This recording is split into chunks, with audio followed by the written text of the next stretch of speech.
down to number 7. Number 7 is a little bit of a vocabulary throwback question, okay? It says if 17 is an element of the range, what is the corresponding element of the domain? You have to remember some stuff about range. In particular, you have to remember that it means y value, which means we know y is 17. What is the corresponding element of the domain? Domain means x value, which means we are looking for what the x value is, okay? And they gave us the y value. Then you look at the original problem, you're like, wait, but Mr. Stroh, there's no y value here. That's the second bit of vocab. You have to know that in function notation, f of x is a substitute for y. So essentially, we start off with f of x equals negative 8x plus 1. That just becomes y equals negative 8x plus 1. Well, they gave us y, which is 17. We subtract 1 from both sides because now we're in solving mode.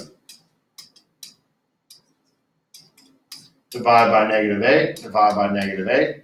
And we can see that the corresponding x value is going to be negative 2. That's a vocab problem. You had to know what range meant. It meant that it was y equals 17. You had to know that f of x is the same as y, just a renaming process. And you had to know that it was looking for the domain. That could very easily switch tomorrow on Thursday. Okay, on to some more slope problems. A lot of slope problems here. And we ask you several different ways to do it. First thing on the test so far that you really are going to want to have that formula sheet for. On the formula sheet, it says that slope is y2 minus y1 over x2 minus x1. Okay? As our slope formula. Now, I would write these problems down on some scratch paper and label them. Okay? This is going to be x1 and y1, x2 and y2. And from there, it's just a plug-in method. And I've been telling people all semester so far, hey, if you're struggling with this, if you keep getting signs backwards, having issues, do the whole thing in the calculator. Okay? Alpha y equals enter. y2, well, I label it so I know that y2 is 10.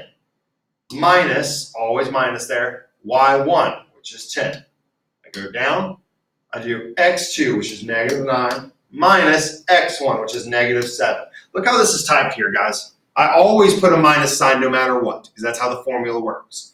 Then I plug in the value. So if it's minus a negative, that's okay. Our calculator figures that out. It knows what to do there. Then we press enter, and we get a 0 here. Specifically a 0 here. Okay? That means we have a flat horizontal line. No elevation change. You can see that by the y's being the same exact number. Okay? Now, a lot of people get this and undefined confused, but if you type in an undefined slope in the calculator, it'll give you an error. There's a difference between an error and a 0. A 0 is a perfectly fine slope, it's just a horizontal line. An undefined is a vertical slope, and it will not give you that error. Or it will give you that error. It will not give you that 0. All right, on to number 9. It doesn't look like it's going to be as tricky, okay? Because it's got a lot of answers that are just fractions. So that looks like that's the hard part of this one. All right. We want y2, meaning our second y value. That's 19. Minus our first y value, which I believe was 4. It was. Then we need our second x value, which is 13. Minus our first, which is 15. 13 minus 15. We press enter and it gives us, crazy fraction, negative 15 halves. But guess what? It's slope, and we're okay with slope being fractions. So we're looking for negative 15 halves. Ooh, no, almost circled that one. Okay. Negative 15 halves. Be careful. Number 10, every year this somehow winds up being one of the more missed questions on the test. Okay? So pay attention now. I know this is old. This is old school stuff. It wants to know the slope, and it gives you a line. First, eliminate the ones you know are wrong. A is gone. It's a positive. This is clearly going downhill. D is gone. It's a positive. This is clearly going downhill. Next, pick a couple points and count. I see a point there. I see a point there. Rise, overrun. We've got to go down 1, 2, 3. That means I rise -3. Then I run 1 to the right, over 1. -3 over 1 is just -3. Don't get it confused with the fraction, please. Okay? Find the slope of the line provided. This is in standard form. In standard form, we don't really get slope from. There is a trick to do it. It's more confusing than it is helpful. What we do is we just take that standard form and put it into slope intercept because it has slope in the name. And that is simply y equals mx plus b. Meaning the key thing is we take that standard form equation and we solve it for y. Okay?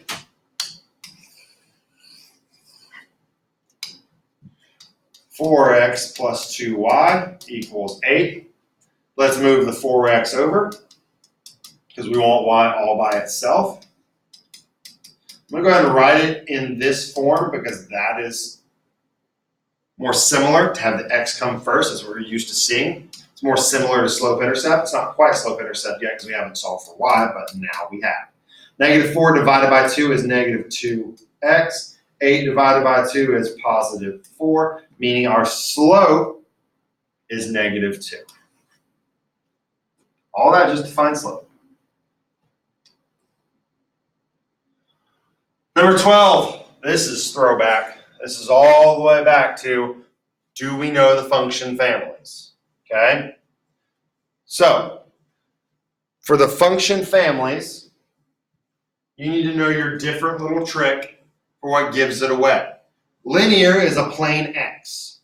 Exponential has an x in the exponent, and quadratic has the little squared symbol up top. Now, if you forget that, there's a beauty to this and having calculators in front of you. You can just graph it and take a look, because most of you are much better at remembering the shape than you are the equation. If I throw that graph up there, I see it's that U-shaped graph. I know that's a quadratic. Also, that's the one we haven't worked with as much yet this year. That's more of a second semester one. Next, number 13 says find the x-intercept. Two ways to do it. One, solve it out and graph it. That is a perfectly acceptable way to do this. Solve it out and graph it. But there is an easier way. We know that an x-intercept is always a number, comma, 0. Meaning our y value is known here. We can use that and plug that in. 2x minus 5y, which we know to be 0 now, equals 10. That's going to be 2x equals 10 because 5 times 0, negative 5 times 0 goes away. Meaning x is, almost messed that up. X is going to be 5, divided by 2, divided by 2. That's not the final answer. The final answer looks like a set of ordered pair points, meaning our final answer is 5, comma 0. Number 14, write the linear equation in standard form. Okay, well, always start a problem with the goal in mind. We know standard form is ax plus by equals c, and that a is the diva here. A is the alpha, whatever you want to call it. It's the one in charge. Okay? It's got to be a whole number, it's got to be positive, but first thing to worry about is that it's a fraction. So we got to make it not a fraction anymore. So I have my equation. Y equals 1/4 x plus 6, and we just want to get rid of fractions just to start a problem out. We don't like dealing with fractions. So I'm going to get out the world famous two sets of brackets, and I'm going to multiply everything through by that denominator. That's how we get rid of fractions. We multiply through by the denominator. Everything, both sides. Okay, if you want to do an extra one over here, that's fine. That confuses some people though. So we get 4y equals x plus 24. 4y equals x plus 24. We're off and running. Now we go back to what our goal was. Our goal was to have the x and the y on the same side and on the left side. Okay? So I'm going to subtract x from both sides. Notice where I wrote that second one. It's not going to combine here, so it just sits out front. Negative x plus 4y equals 24.